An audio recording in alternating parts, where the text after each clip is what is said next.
سخی بنو، سچے بنو. اللہ کو بخیل سے محبت نہیں ہے، اور سخی سے تعلق توڑتا نہیں اور بخیل سے جوڑتا نہیں. ایک دفعہ شیطان نے بنی اسرائیل کا واقعہ، ایک آدمی سے ملاقات کی تو اس نے کہا شیطان سے ایک راز کی بات تو بتا دے. کہنے لگا کیا؟ کہ تیرے یار کون ہے، تجھے پسند کون؟ کہنے لگا تین مجھے بڑے پسند ہیں. ایک جو شراب پیتا ہو، نشہ کرتا ہو، ایک جو غصے والا ہو، قابو نہ کرتا ہو، ایک جو بخیل ہو، کسی پہ خرچ نہ کرتا ہو. یہ تین میرے بڑے گھاٹے یار ہیں. اور اگلی یہ کہ اگر کسی بدبخت میں تینوں کٹھی ہو گئی، غصہ بھی، بخل بھی، شراب بھی، تو پھر وہ پیر ہوتا اور میں مرید ہوتا، پھر وہ میرے تو بھی بڑا شیطان. تو پہلے آپ لوگ ان تاجروں کو سچائی سکھائیں، دیانتداری سکھائیں، سخاوت سکھائیں، اللہ کے لیے قربانی دینا سکھائیں. کہ اللہ نے روک دیا، ختم. اللہ نے کہا یہ کام نہیں کرنا، ختم. سود نہیں کرنا، ختم. جھوٹ نہیں بولنا، ختم. دھوکہ نہیں دینا، ختم. سچائی دیانتداری پہ جمنا ٹھیک ہے، جاتا ہے تو جائے، آتا ہے تو آئے، رزق تو اللہ کے خزانوں میں ہے. اس معاشرے کے ساتھ یہ نسل اگر چلے گی تو وہی کرے گی جو یہ کر رہے ہیں. پھر آپ لوگوں کے پاس بھی جمع تفریق ہی ہے، جمع تفریق، جمع تفریق، جمع تفریق. ان کے سارے دماغ جمع تفریق میں کھپ جاتے ہیں. انہیں پتہ ہی نہیں میرا نبی کون تھا، کیا تھا. کبھی سنتے ہی نہیں ہمارے نبی کون تھے، کیا تھے. تو راہبری کا حق دے کر تو وہ تشریف لائے تھے جنہوں نے سچائی سکھائی، دیانتداری سکھائی، محبت سکھائی، حیا کو سکھایا، پاک دامنیوں کو سکھایا، سخاوت کو سکھایا.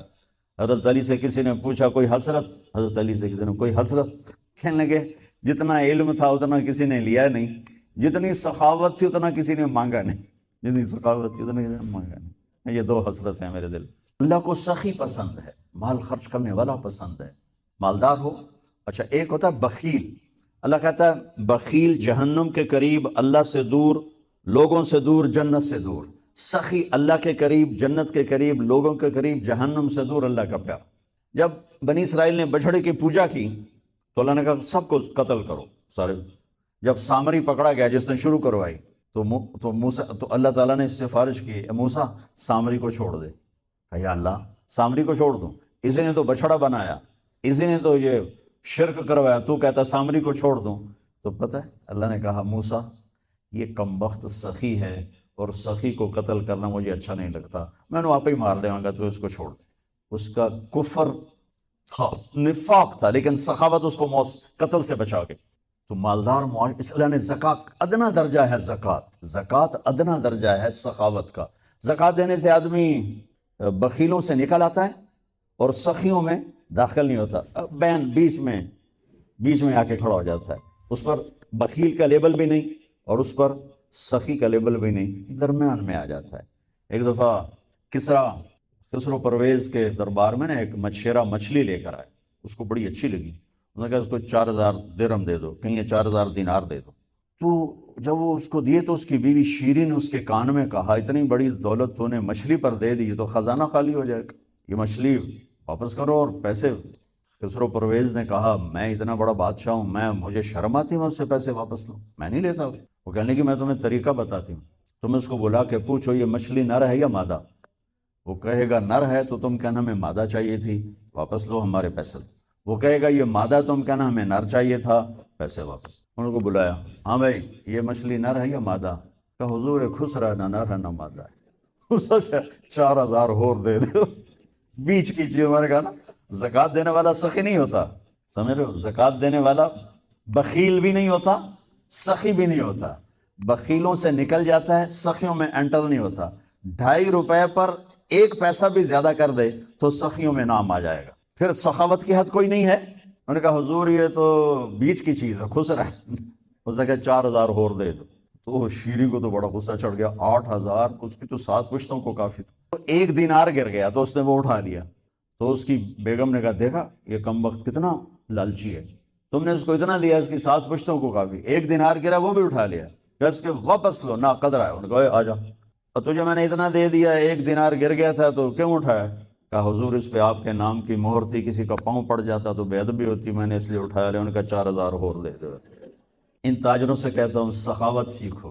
پہلے یہ سچائی سیکھیں، پہلے یہ دیانتداری سیکھیں، پہلے یہ اللہ کو رب مان کر اپنی بنیادوں کو، اپنی تجارتوں سے سود نکالیں. جھوٹ نکالیں، 2 رجسٹر نکالیں، دیانتداری پر چلیں.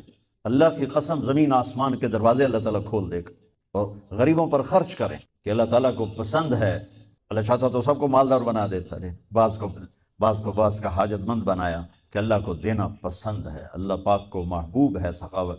ایک صحابی آئے، یا رسول اللہ ضرورت مندوں کو میری مدد فرمائیں. تو آپ نے فرمایا ابھی تو میرے پاس ہے نہیں. اس نے کہا تو میں لے لیتا ہوں کسی سے، پھر آپ میری جگہ بھر دینا. آپ نے کہا ہاں ٹھیک. تو حضرت عمر پیچھے سے بولے یا رسول اللہ یہ کیا بات ہوئی، آپ کے پاس ہے آپ خرچ کریں، آپ کے پاس ہے نہیں اور آپ اس طرح لوگ آپ کے نام پہ قرضے اٹھائیں پھر آپ دیتے پھریں، یہ نہیں کرنا چاہیے. تو پیچھے سے ایک اور صحابی تھے عبداللہ بن حذیفہ، ان کا یا رسول اللہ انفق ولا تخش من ذی العرش خلالا، یا رسول اللہ خرچ کریں اور عرش والے سے تنگی کا ڈر نہ کریں. تو آپ مسکرائے. آپ نے کہا مجھے اللہ نے اسی بات کا حکم دیا ہے کہ میں خرچ کروں اور عرش والے سے تنگی کا ڈر نہ کروں. بہرحال بچوں سچ سیکھو. یہ تمہاری، میں درد سے کہتا ہوں کہ ہمارے تعلیمی ادارے نہیں ہیں، کاروباری ادارے ہیں. یہ بچوں کو علم نہیں دے رہے. اور تم بھی کوئی طلبہ نہیں ہو، تم بھی ڈگری والے ہو. تمہیں ڈگری چاہیے یا نوکری چاہیے، میں تجھے انگوٹھے چھاپو.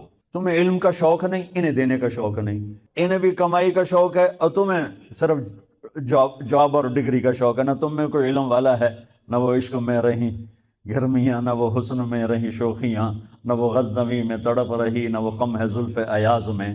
دینے والوں کو دینے کا شوق نہیں، لینے والوں کو لینے کا شوق نہیں. علم تو مر مٹ گیا ہے. وہی قوم سر اٹھا کے زندہ رہے گی جن کا علم اپنا ہوگا. تمہارا علم تو باہر سے آتا ہے. آج تک ڈاکٹر کہتے رہے مکھن نہ کھاؤ، ملائی نہ کھاؤ، گھیو نہ کھاؤ، دل بند ہو جائے گا، کولیسٹرول بڑھ جائے. اب میرا بھائی دل کا ڈاکٹر ہے، اب کہتا ہے کھاؤ. میں کہوں کہ امریکہ کی رپورٹ آ گئی. تو تمہارا سارا آقا تو ادھر بیٹھا ہوا ہے، وہ کہیں گے یہ چلا دو چل جائے گا، کہ روک دو تو رک جائے. بچوں میرا معاشرہ بہت زوال کا شکار ہے. آپ میری نسل ہو، میری اولاد ہو. میں بہت تھکا ہوا تھا. مجھے نعیم بھائی نے رات کہا، میں نے کہا ایک تو تیری مجھے بہت ہے عزت احترام کہ میں انکار نہیں کر سکتا، دوسرا یہ میرے اپنی اولاد ہے، اللہ کرے کوئی ایک بھی سچ بولنے والا ہو گیا اور کوئی ایک بھی دیانتداری والا ہو گیا تو چلو میری آخرت، میری قبر ٹھنڈی کرنے کا سبب بن جائے گا. جس قوم میں سچ ہوتا ہے انہیں کوئی ڈبو نہیں سکتا. جس قوم میں دیانتداری ہوتی ہے انہیں زوال نہیں آ سکتا. جس قوم میں انصاف ہوتا ہے ان پہ سورج غروب نہیں ہوتا. جس قوم میں ظلم ہوتا ہے، جھوٹ ہوتا ہے، بددیانتی ہوتی ہے، ان پہ سورج کبھی چڑھا نہیں، انہوں نے عروج کبھی دیکھا نہیں. ذلت و پستی کے سوا کچھ نہیں ان کے پاس. چوپڑی روٹی کھا لینا کون سی بڑی بات ہے. مجھے ایک میٹرک میں ایک کہانی تھی. میٹرک میں نا انگریزی کی 2 کتابیں، ایک موٹی کتاب تھی ایک چھوٹی کتاب تھی. وہ چھوٹی کتاب میں ایک کہانی مجھے یاد آ رہی ہے. ایک شہری کتا جنگل میں جایا کرتا تھا، تو اس کی نا جنگلی کتے سے دوستی ہو گئی. تو جنگلی کتا جوڑا ماڑکا جو ہڈیاں نکلی ہوئی ہیں، شہری کتا موٹا تازہ. تو ایک دن وہ جنگلی کتا کہتا ہے یار تو کیا کھاتا ہے؟ انہوں نے کہا میں پراٹھے کھاتا ہوں، انڈے کھاتا ہوں، ڈبل روٹی کھاتا ہوں، دودھ پیتا ہوں، گوشت کھاتا ہوں. ان کہ یار میں تو نام ہی آج سنا، میں نے تو کبھی کچھ کھایا ہی نہیں ہے یار، میں نے بھی لے چل، میں بھی کوئی کھاوا کو، میں بھی موٹا ہوں. انہوں نے کہا آ جا. تو اس کو لے کے چلا. تو جب جنگل سے نکلے تو روشنی میں جنگلی کتے کی نظر پڑی گلے میں پٹا. تو وہ کتا کھڑا ہو گیا، کہنے لگا میرے بھائی اے کی ہے، اے کی ہے. انہوں نے کہا یہ پٹا ہے. وہ کیا ہوتا ہے؟ کہ یہ غلامی ہے، غلامی ہے. میں کسی گھر کا ملازم ہوں، غلام ہوں، ان کا پہرا دیتا ہوں، ان کی راکھی کرتا ہوں، ان کی نوکری کرتا ہوں، پھر وہ مجھے انڈے کھلاتے ہیں، پراٹھے کھلاتے ہیں، پتہ نہیں کیا. انہوں نے کہا میرے بھائی تجھے تیرے پراٹھے مبارک، مجھے میری آزادی مبارک. میں آزادی میں بھوکا رہوں یہ مجھے زیادہ پسند ہے اس سے کہ کسی کی نوکری کر کے اور میں کسی کا غلام بن کے میں انڈے پراٹھے کھاؤں. پوری امت مسلمہ اس وقت وہ شہری کتے کی مثال ہے. تو میرے عزیزو سچائی پر آؤ، دیانتداری پر آؤ، انصاف پر آؤ، محبت پر آؤ، درگزر پر آؤ. آپ ابھی بچے ہو، والدین کو عزت دو، والدین کی قدر کرو، اپنے اساتذہ کی قدر کرو. ہمارے نصاب میں انسانیت کا کوئی درس ہی کوئی نہیں کہ انسان اچھا انسان کیسے بنتا ہے. وہ تو بنتا ہے رسول پاک کی زندگی کو دیکھنے سے. وہ زندگی ہمارے پاس ہے نہیں، ہم نے سیکھی نہیں، ہمارے سامنے نہیں. مختصر سے وقت میں آپ کو کیا کہہ سکتا ہوں.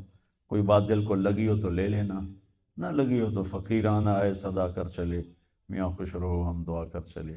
یہ تبلیغ کا کام اسی کو سیکھنے کی محنت. جب آپ لوگوں کو چھٹی ہو، موقع ملے تو کچھ دن جانا، انشاءاللہ بہت فائدہ ہوگا. کئی دوست آتے ہیں، خواتین بھی آتی ہیں، یہ بڑی پریشانیاں ہیں، بڑی پریشانیاں ہیں، سب کچھ ہے، بڑی پریشانی ہے. میں نے کہا بی بی آپ امتحان دے رہی ہیں، ایگزامینیشن ہال میں آپ کے لیے کوئی ریفریشمنٹ تو نہیں ہوتی بلکہ آپ کو خود پھڈے میں ڈالا جاتا ہے. اچھی خاصی آسان چیز کو الٹا سیدھا کر کے پیش کر دیا جاتا ہے. ہم سب میں 7 ارب انسانوں کے ہم پیپر دے رہے ہیں، ہم امتحان گاہ میں بیٹھے ہیں. یہ آئیڈیل ہوم نہ بن سکتا ہے، نہ بنے گا، نہ بنانے والے نے اسے آئیڈیل ہوم بنایا ہے. یہ ہم دیوانے ہیں کہ چند سالہ زندگی میں اس کو آئیڈیل ہوم بنانا چاہتے ہیں. گزرگاہ ہے، مسافر خانہ ہے، اور اس پر زائد کیا ہے، لِيَبْلُوَكُمْ أَيُّكُمْ أَحْسَنُ عَمَلًا، کہ اس نے اس لیے ہمیں پیدا کیا ہے کہ ہمیں دیکھنا چاہتا ہے کہ اپنے عمل کو خوبصورت کون بناتا ہے اور دنیا کے ٹھیکروں پہ کون بک جاتا ہے، اپنی شخصیت کو کون بناتا ہے اور چیزوں پر کون بک جاتا ہے. یہ پیپر ہو رہا ہے. اب وہ پیپر کیسے حل کرنا ہے، یہ علم ہمارے پاس کوئی نہیں ہے. اس کے لیے 1,24,000 انبیاء کو اللہ نے بھیجا کہ جاؤ انہیں بتاؤ کہ پیپر حل کیسے کرنا. تو سب سے آخر میں اللہ نے جناب رسول اللہ صلی اللہ تعالی علیہ وسلم کو دنیا میں مبعوث فرمایا. آخری کتاب، آخری نبی، آخری رسول. آپ کا مشن بھی یہی تھا کہ زندگی کیسے گزارنی. پچھلی کتابوں سے اب چونکہ آپ وجہ کائنات ہیں. ابو ہریرہ نے ایک دفعہ آپ سے پوچھا یا رسول اللہ آپ کو نبوت کب ملی تھی؟ تو ابھی ربیع الاول گزرا ہے، گزر رہا ہے، تو 2-3-4 دن باقی ہیں. ہم کتنے جلسے ہوتے رہے اس میں. آپ یہ اس تاریخ کو پیدا ہوئے، اس تاریخ کو انتقال فرمایا، 40 سال کی عمر میں نبوت ملی، 63 سال کی عمر میں انتقال فرمایا. اپنے نبی کا جواب سنا، یا رسول اللہ آپ کو نبوت کب ملی؟ تو کیا جواب ہے؟ 40 سال. کتابی جواب جو میں ڈھونڈ کے آپ کو بتا رہا ہوں، 40 سال 6 مہینے 10 دن. اور یہ کیلکولیشن ہے محرم، صفر، ربیع الاول کے لحاظ سے، دسمبر، جنوری، فروری کے لحاظ سے نہیں. اس لحاظ سے عمر اور کم ہوگی. 40 سال 6 ماہ 10 دن. یہ تو کیلکولیٹڈ جواب تھا. تو آپ کا یہ جواب آپ نہ دیتے، آپ فرماتے ابو ہریرہ 40 سال کی عمر میں نبی بنا. لیکن میرے نبی نے جواب کیا دیا؟ کنت نبی وان آدم بین الروح والجسد. ابو ہریرہ ابھی آدم کی مٹی کٹھی نہیں ہوئی تھی اور میں نبی بن چکا تھا. تو آپ تو وجہ کائنات ہیں. آدم علیہ السلام اور اما حوا کا اللہ نے نکاح فرمایا تو کہا آدم مہر ادا کرو اپنی بیگم کا. کہنے کہ جی کیا ادا کرو؟ تو نکاح تو جنت میں ہو رہا ہے، جنت سونے چاندی سے بھری پڑی ہے. اللہ کہتا تھا اتنا زیور ڈال دو، اتنا سونا دے دو. میرے اللہ نے کہا آدم آپ کی نسل میں میرے آخری نبی آئیں گے، ان پہ ایک درود پڑھ دے، بس یہی مہر ہے، یہی مہر ہے. تو اس سے اور تھوڑا پیچھے چلے جائیں. میرے نبی نے فرمایا کہ اللہ تعالیٰ نے پیدائش کائنات، پیدائش آدم نہیں، پیدائش آدم تو وہ تھوڑی عمر ہے، پیدائش کائنات کو 25-30 ارب سال ہو چکے ہیں. پیدائش کائنات سے 1000 سال پہلے اللہ تعالیٰ نے سورہ یاسین کی تلاوت فرمائی. ایک حدیث اور جوڑ دوں ساتھ.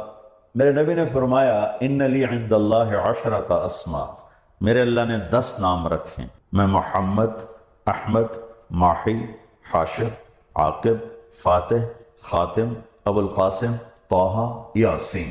یہ آپ نے ایک ہی روایت میں، ایک حدیث میں آپ نے اپنے 10 نام بتائے. ویسے تو آپ کے صفات کے ساتھ آپ کے صفاتی نام بھی بے شمار ہیں. جب قرآن میں چلے جائیں تو شاہد، مبشر، نذیر، داعی اللہ، سراجا منیرا، مدثر، مزمل، عزیز، رحیم، رؤوف، رحیم، حریص، عزیز، یہ سارے میرے نبی کے خوبصورت نام ہیں جو اللہ نے قرآن میں بھی پیش کیے، حدیث میں بھی ہمیں نظر آتے. اس میں ایک نام ہے آخری، یاسین. کیا ہے بولیں؟ اب سنیں. میرے نبی نے فرمایا اللہ نے کائنات کو پیدا کرنے سے 1000 سال پہلے سورہ یاسین کی تلاوت فرمائی. سورہ یاسین، سورہ یاسین کو قرآن کا دل کہا جاتا ہے. صرف پہلی 3 آیات کی وجہ سے قرآن کا دل ہے. باقی مضامین تو وہی ہیں جو پورے قرآن میں ہیں، لیکن پہلے 2-3 جملے وہ ہیں جو پورے قرآن میں دہرائے نہیں گئے. یاسین. اب آپ اپنے نبی کا نام ذہن میں رکھیں. میرا اللہ کہہ رہا ہے یاسین، اور یہ تلاوت ہو رہی ہے پیدائش کائنات سے 1000 سال پہلے. ہمارے بھاگ جاگے کہ ہمیں اللہ نے جناب رسول اللہ صلی اللہ علیہ وسلم کی امت میں پیدا فرما دیا. اس نے اپنے علم کامل کے ساتھ انبیاء کا سلسلہ جاری فرمایا. صرف اس ایک لِيَبْلُوَكُمْ أَيُّكُمْ أَحْسَنُ عَمَلًا، کہ تم میں اپنے عمل کو خوبصورت کون بناتا ہے اور تم میں کون اپنے عمل کو بدصورت بناتا ہے؟ اس نقطے کا علم انسان کے پاس نہیں ہے، اس نقطے کا علم انسان کے پاس نہیں ہے۔ استعداد موجود ہے، فَأَلْهَمَهَا فُجُورَهَا وَتَقْوَاهَا، تیرے اندر برائی کی پہچان بھی ڈال دی، برائی کا راستہ بھی تیرے اندر ڈال دیا، اور اچھائی کا بھی۔ مَن يَتَّقِ اللَّهَ يَجْعَلْ لَهُ مَخْرَجًا وَيَرْزُقْهُ مِنْ حَيْثُ لَا يَحْتَسِبُ، جو تقوی اختیار کرتا ہے اللہ تعالیٰ اس کو وہاں سے رزق دیتا ہے، اس کو ہر تنگی سے راستہ دیتا ہے، اور وہاں سے رزق دیتا ہے جہاں سے اس کو وہم و گمان بھی نہیں ہوتا۔ حضرت مقداد رضی اللہ تعالیٰ عنہ پیشاب کرنے گئے تو سامنے ایک سوراخ تھا، جہاں وہ بیٹھے پیشاب کر رہے تھے سوراخ تھا، تو ایک چوہا اندر سے نکلا اور 1 دینار آپ کے سامنے پھینک کے اندر چلا گیا، پھر گیا، پھر ایک دوسرا دینار لے کے آیا، پھر 3، پھر 4، پھر 5، پھر 6، پھر 7، پھر 8، 19 دینار اس نے اپنے سوراخ سے نکال کے حضرت مقداد کے سامنے پھینک کے اندر چلا گیا۔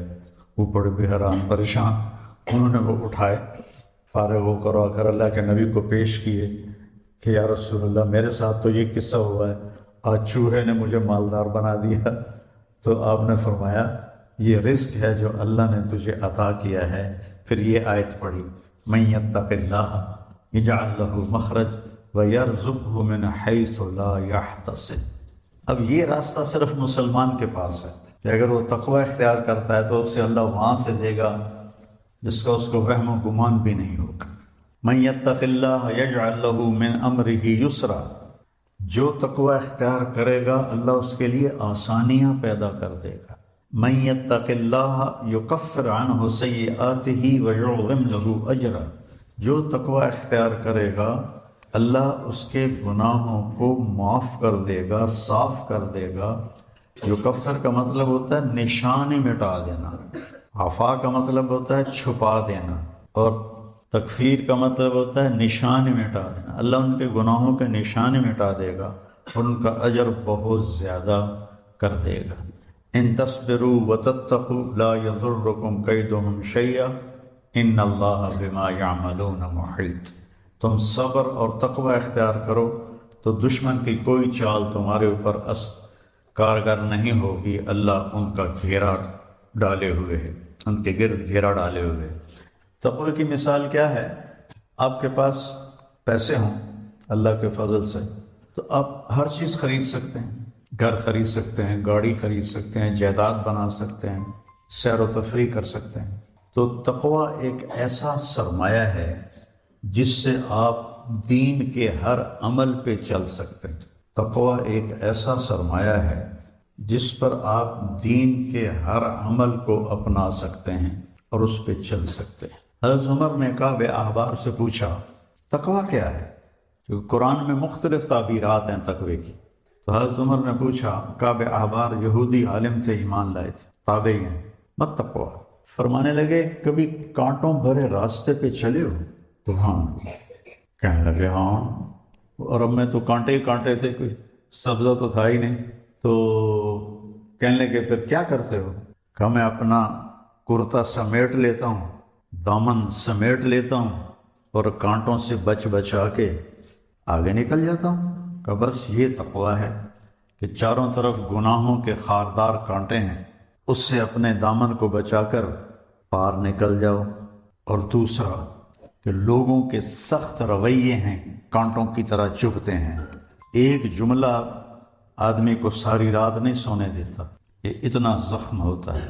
جب حارث بن ابی سفیان اور عبداللہ وہ ایمان لانے کے لیے تشریف لائے فتح مکہ سے پہلے، تو آپ نے ان کو ملنے سے انکار کر دیا کہ مجھے ان کا ایمان قبول نہیں ہے، کہ یہ میرے بارے میں بہت سخت باتیں کرتے تھے۔ طائف والوں نے پتھر مارے، جب وہ آئے تو ان کا استقبال کیا، ان کے ساتھ بیٹھ کے رات کا کھانا کھاتے تھے۔ ایک رات نہیں کھایا تو آ کے معذرت کی کہ میری تلاوت رہ گئی تھی اس لیے میں نہیں آ سکا۔ اور یہ ایک پھوپھی کا بیٹا ہے اور ایک تایا کا بیٹا ہے۔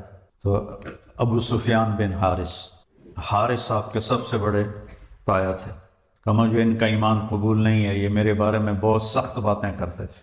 پھر حضرت ام سلمہ نے سفارش کی تو پھر ان کو بلایا، تو لوگوں کے سخت رویے کانٹوں کی طرح ایسے راستے میں ہیں، ان میں الجھنے کی بجائے دامن بچاؤ، کان بند کرو اور آگے چلے جاؤ، جواب دینے کے چکر میں نہ پڑو اور اپنے دل کو صاف کر کے آگے نکل جاؤ۔ تو روزے کا صلہ بتایا گیا ہے تقوی، کہ اس سے انسان کو تقوی حاصل ہوتا ہے، اللہ کی خشیت، اللہ سے حیا کو تقوی کہتے ہیں۔ ایک گناہ نہ کرنا کہ دوزخ میں جاؤں گا، یہ بھی ایمان کا حصہ ہے۔ ایک گناہ نہ کرنا کہ مجھے اللہ سے شرم آتی ہے، مجھے اللہ سے حیا آتی ہے، یہ حیا کا جو درجہ ہے یہ خوف کے درجے سے بڑا ہے۔ یا ایھا الذین آمنوا، یہ عزت صرف اس امت کو ملی ہے اور کسی امت کو یہ اعزاز نہیں ملا۔ کتب علیکم الصیام، تم پہ روزے ہم نے فرض کیے ہیں، کما کتب علی الذین من قبلکم، جیسے تم سے پہلے لوگوں پر ہم نے روزہ فرض کیا تھا تم پر بھی فرض کیا ہے۔ کیا ملے گا؟ لعلکم تتقون، تمہیں تقوی ملے گا۔ تقوی کی مثال کیا ہے؟ آپ کے پاس پیسے ہوں اللہ کے فضل سے تو آپ ہر چیز خرید سکتے ہیں، گھر خرید سکتے ہیں، گاڑی خرید سکتے ہیں، جائیداد بنا سکتے ہیں، سیر و تفریح کر سکتے ہیں۔ تو تقوی ایک ایسا سرمایہ ہے جس سے آپ دین کے ہر عمل پہ چل سکتے ہیں۔